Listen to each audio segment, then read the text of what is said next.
Hello, students. This is Purushottam Vishwakarma, your SST teacher, and today we are going to study the remaining portion of towards civil disobedience, how participants saw the movement.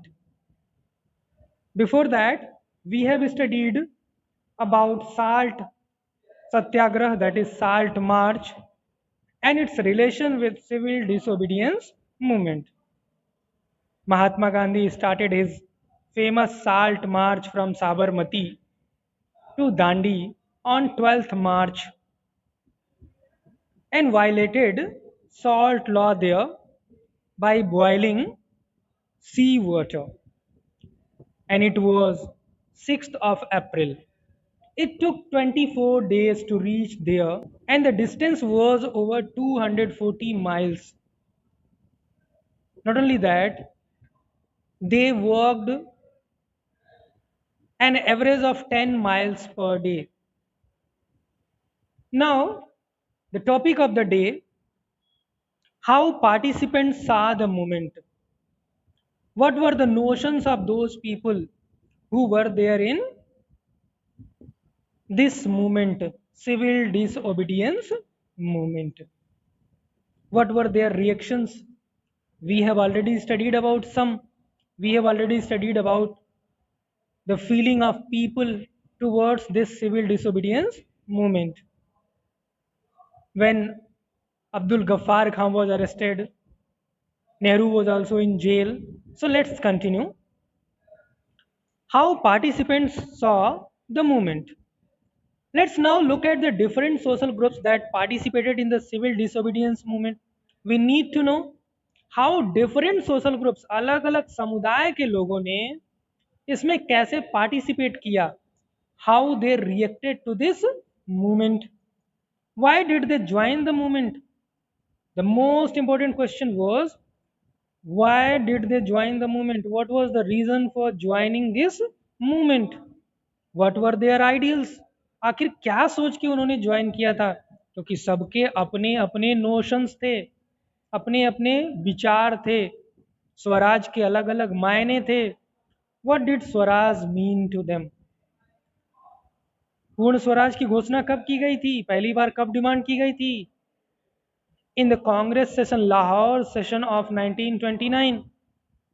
उनके लिए स्वराज का क्या मतलब था? क्योंकि अलग अलग लोगों के लिए, चाहे वो ट्राइबल पीपल हों, चाहे बिजनेस क्लास पीपल हों, सबके लिए, इन लोगों के लिए स्वराज के मायने अलग अलग थे. In the country side, rich peasant communities like the Patidars of Gujarat and Jats of Uttar Pradesh were active in the movement. These two Patidars of Gujarat and Jats of Uttar Pradesh were active in the movement. They were participating actively in the movement. Being producer of commercial crops, they were very hard hit by the trade depression and falling prices. तो ये जो आर्थिक मंदी आ गई थी, depression, there is a word depression, मंदी आ गई थी, प्राइसेस फॉल हो रहे थे, 1930 तक जाते जाते नियरली कोलैप्स कर गए थे. वो बहुत दुखी थे, दे वर हार्ड हिट, बहुत नुकसान हुआ था उनको. And the refusal of the government to reduce the revenue demand led to widespread resentment. Government ने जो रेवेन्यू थी उसको रिड्यूस करने की डिमांड को नकार दिया. चलो नहीं, हम नहीं कम करेंगे रेवेन्यू, चाहे जहां से लाके दो. That led to widespread resentment. लोग विरोध पे उतर आए. These rich peasants became enthusiastic supporters of the civil disobedience movement. तो ये जो रिच पीजेंट्स थे, Patidar of Gujarat, Jat of Uttar Pradesh, became enthusiastic supporters of the civil disobedience movement. क्यों? क्योंकि इनको सिविल डिसोबीडियंस में अपना फायदा दिख रहा था. इनको ये लगता था कि अगर हम इसको सपोर्ट करेंगे तो हमारा जो रेवेन्यू है, जो कम करने की बात चल रही है, वो महात्मा गांधी उसको कम करा देंगे. And at times forcing reluctant members to participate in the boycott programs। और अक्सर जो लोग उसमें हिस्सा नहीं लेना चाहते थे उनको ये फोर्स करते थे, कहते थे आप भी इसमें पार्टिसिपेट करो। They were deeply disappointed when the movement was called off in 1931। बहुत दुख हुआ उनको जब महात्मा गांधी ने इस मूवमेंट को 1931 में इस मूवमेंट को वापस ले लिया। Without the revenue rates being revised, ये तो यही मान के चल रहे थे जितने बड़े बड़े फार्मर्स थे, किसान थे, कि हमारा रेवेन्यू रिवाइज करा देंगे गांधी जी, इसलिए उनको सपोर्ट कर रहे थे। लेकिन गांधी जी ने सिविल डिसोबीडियंस मूवमेंट को वापस ले लिया बिना रेवेन्यू रिवाइज कराए। So when the movement was restarted in 1932, जब फिर से उन्होंने उस मूवमेंट को फिर से शुरू किया 1932 में, many of them refuse to participate. तो बहुत से किसानों ने, बहुत से बड़े बड़े किसानों ने पार्टिसिपेट करने से मना कर दिया। This was about rich peasants, rich farmers. Now will talk about poor peasantry. गरीब किसान क्या करते थे, उनका क्या विचार था।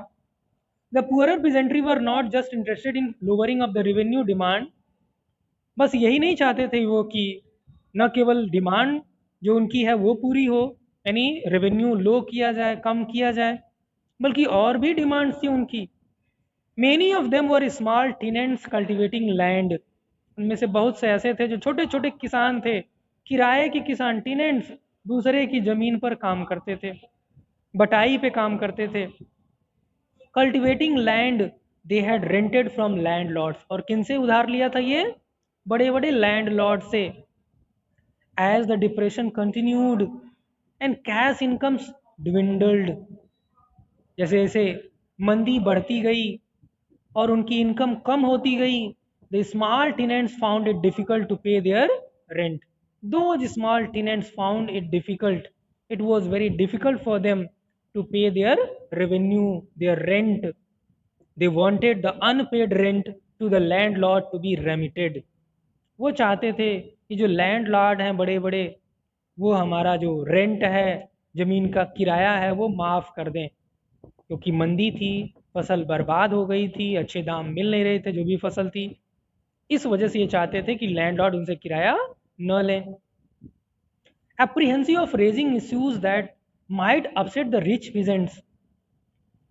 अब यहाँ कांग्रेस के साथ एक बड़ी प्रॉब्लम थी। वो प्रॉब्लम क्या थी कि अगर वो छोटे किसानों का साथ देते हैं तो बड़े किसान उनसे नाराज हो जाएंगे, लैंडलॉर्ड्स नाराज हो जाएंगे जो उनको इकोनॉमिकली सपोर्ट करते थे। इस वजह से खुल करके कांग्रेस पार्टी कभी छोटे किसानों के साथ नहीं आती थी, क्योंकि उनको डर था कि कहीं बड़े किसान उनसे दूर न हो जाएं, लैंडलॉर्ड्स, जमींदार, तालुकदार उनसे दूर न हो जाएं। The Congress was unwilling to support no rent campaigns. ये जो नो रेंट कैंपेन था कि हम किराया नहीं दे पाएंगे, उसको कांग्रेस ने कभी खुल के सपोर्ट नहीं किया in most places. So the relationship between the poor peasants and the Congress remained uncertain। तो ये जो इनकी रिलेशनशिप थी कांग्रेस की और गरीब किसानों की, वो अनसर्टेन रही, कभी भी ये सर्टेन नहीं हो पाई। क्यों? क्योंकि कांग्रेस को ये डर था कि अगर हम छोटे छोटे किसानों को सपोर्ट करेंगे तो बड़े किसान हमसे नाराज हो जाएंगे। What about the business classes? Now, the third class, that is business class. We have talked about landlords, jamidars, talukdars, poor peasants. Now, what about business class people? How did they relate to the civil disobedience movement? What was their relation? उन्होंने कैसे participate किया, क्या reaction था? Let's see. During the First World War, Indian merchants and industrialists had made huge profits and become powerful। First world war के दौरान विदेशों में Indian clothes की, इंडियन गुड्स की बड़ी डिमांड हो गई थी। यहाँ की फैक्ट्रीज इमर्ज कर जाती हैं, बूम कर जाती हैं because of first world war, क्योंकि बहुत सारा प्रोडक्शन यहाँ पे होना शुरू हो गया था to meet the war needs. War की ज़रूरतों को पूरा करने के लिए यहाँ से कपड़े और सब सारे सामान यहाँ से बनाए जाते थे और विदेशों को भेजे जाते थे। तो इसकी वजह से यहाँ पे जो इंडस्ट्रियलिस्ट थे वो बूम कर गए थे। They had become rich and powerful and made huge profits, keen on expanding their business. वो चाहते थे कि उनका बिजनेस क्या हो, और ज़्यादा फले फूले। They now reacted against colonial policies that restricted business activities. और कॉलोनियल रूल जो था, ब्रिटिश रूल, वो उनको रेस्ट्रिक्ट कर रहा था, बिजनेस करने से रोक रहा था। तब उन्होंने क्या किया, सपोर्ट किया सिविल डिसओबीडियंस मूवमेंट को। सब अपने फ़ायदे के लिए अलग अलग तरीके से सिविल डिसोबीडियंस मूवमेंट में पार्टिसिपेट कर रहे हैं। They wanted protection against imports of foreign goods and rupee sterling foreign exchange ratio that would discourage imports. वो चाहते थे कि किसी भी तरीके से उनका नुकसान ना हो, एक फॉरेन पॉलिसी रहे, फॉरेन एक्सचेंज रेशियो रहे रूपी और स्टर्लिंग का, ताकि उनका नुकसान न हो, और जो इंपोर्ट है, अधिक से अधिक इंपोर्ट हो रहा है, वो डिस्करेज हो, कम से कम इंपोर्ट हो और हमारा सामान अधिक से अधिक बिके। To organise business interest they form the Indian industrial and commercial Congress in 1920। You can be asked the full form of FICCI. So what is the full form of FICCI?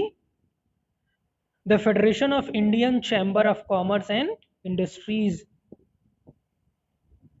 And when was Indian Industrial and Commercial Congress formed? In 1920. And FICCI was formed in 1927. Led by prominent industrialists like Purushottam Das, Thakur Das and G.D. Birla. These were early entrepreneurs. ये बड़े बड़े businessman थे, early businessman India के।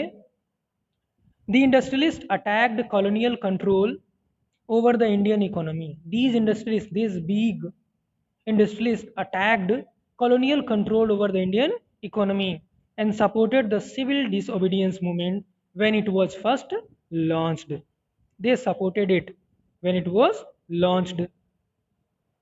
The industrial working classes did not participate in the civil disobedience movement in large numbers.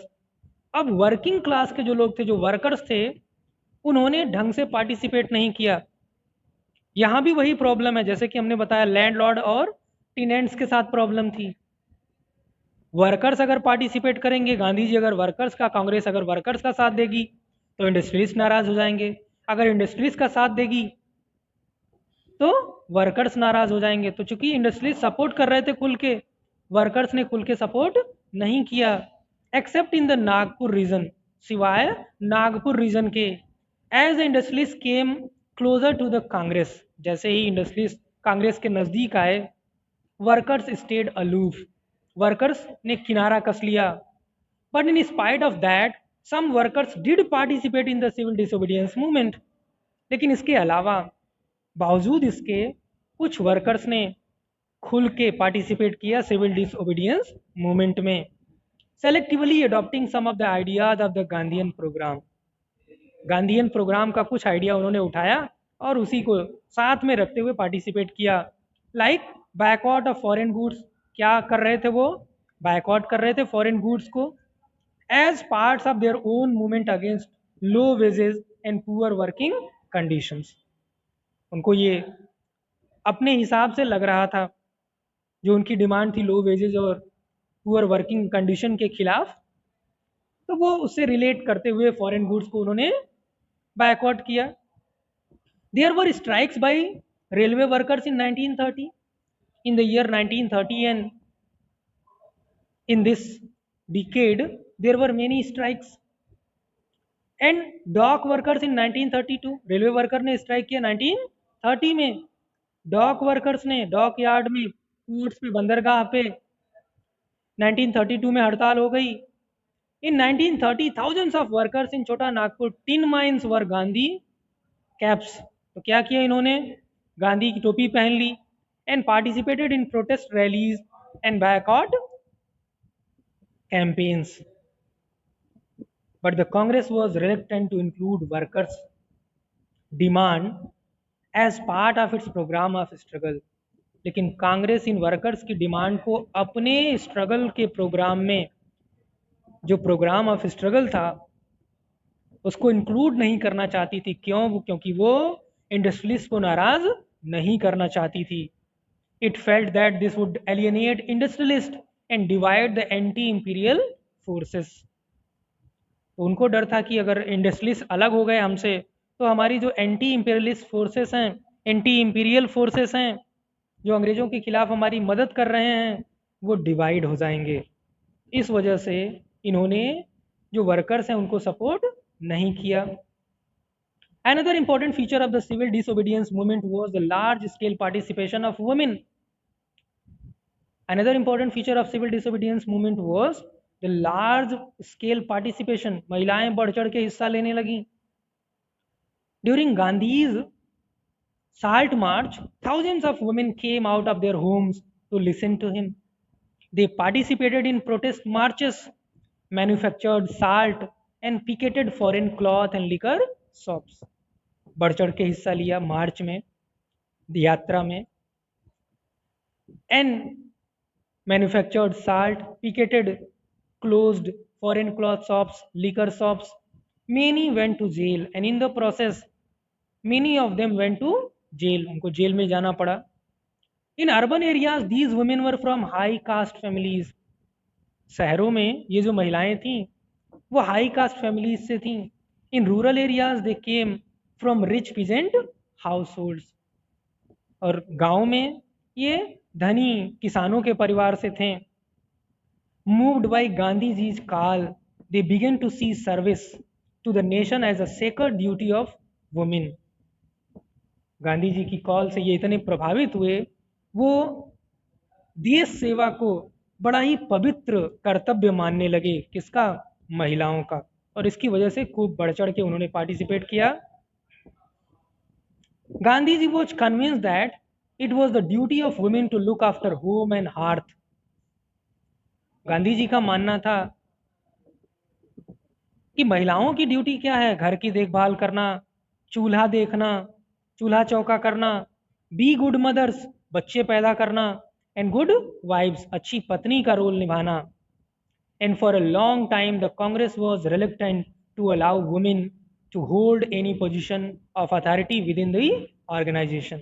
और कांग्रेस बहुत दिनों तक women participation के लिए तैयार नहीं थी, क्योंकि जो सबसे बड़े मुखिया थे महात्मा गांधी, उनका क्या मानना था कि महिलाओं को घर देखना चाहिए, चूल्हा देखना चाहिए, to be good mothers, to be good wives. That is why it was keen only on their symbolic presence. तो प्रतीकात्मक रूप से उनका प्रेजेंस रहेगा और किसी रूप में वो पार्टिसिपेट नहीं करेंगे। They will participate symbolically.